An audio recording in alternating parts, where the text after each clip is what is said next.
नमस्कार मित्रांनो, आज आपण खूप महत्त्वाचा टॉपिक पाहणार आहोत. मासिक पाळीबद्दल GNM थर्ड इयर विद्यार्थ्यांना कंपल्सरी हा प्रश्न विचारला जातो. हा खूप इम्पॉर्टंट प्रश्न आहे.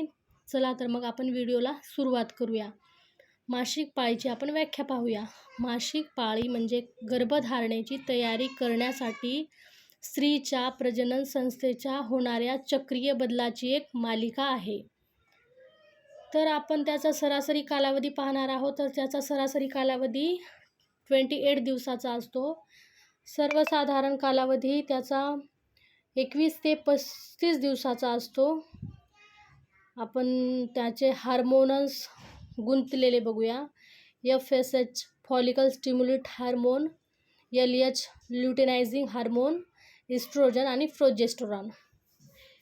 आपण आता मासिक पाळीचे टप्पे पाहणार आहोत. मासिक पाळीचे 4 टप्पे आहेत. तर पहिला टप्पा हा 1 ते 5 दिवसाचा असतो. दुसरा टप्पा हा 6 ते 14 दिवसाचा असतो आणि स्रावी अवस्था दिवस हा 15 ते 28 दिवसाचा असतो. आणि अंडो उत्सर्जन टप्पा हा 14 दिवसाचा असतो. तर त्यामधील अजून पहिल्या टप्प्यामध्ये काय बदल होते शरीरामध्ये ते पाहूया. गर्भाशयाचा अस्तर तुटणे आणि गळून पडते. रक्तस्राव होतो 2 ते 3 दिवसांनी. इस्ट्रोजन आणि प्रोजेस्टेरॉनची पातळी कमी होते. दुसऱ्या टप्प्यामध्ये काय बदल होतात ते पाहूया.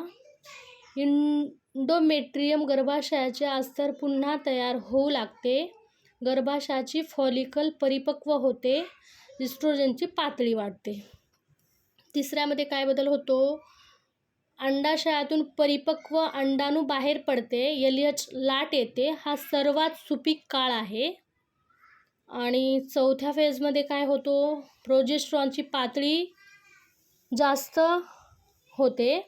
गर्भाशयाचा अंतस्तर जाड, मऊ आणि स्पंजीसारखा होतो. गर्भाशयाला रोपणासाठी तयार केले जाते. फलित न झाल्यास चक्र पुन्हा सुरू होतो. याच्यामध्ये 2 मेन हार्मोन्स असतात, ते इस्ट्रोजन आणि प्रोजेस्टेरॉन. यांचा क्रम असा आहे. पहिले मासिक पाळी, नंतर फॉलिकल फेज, नंतर ओव्हुलेशन, नंतर लुटेल फेज, नंतर मग पुढील मासिक पाळी सुरू होते. महत्त्वाचे मुद्दे आहे याच्यामध्ये. अंडो उत्सर्जन 14व्या दिवशी होतो. फलन सामान्य फॉलिपियन ट्यूबमध्ये होते. गर्भधारणा न झाल्यास मासिक पाळी येते. हा चक्र दर 28 दिवसांना पुनरावृत्त होतो. याची महत्त्वाची टिप पण आहे तुम्हाला मित्रांनो. तर नियमित मासिक पाळी ही उत्तम प्रजनन आरोग्याचे लक्षण आहे.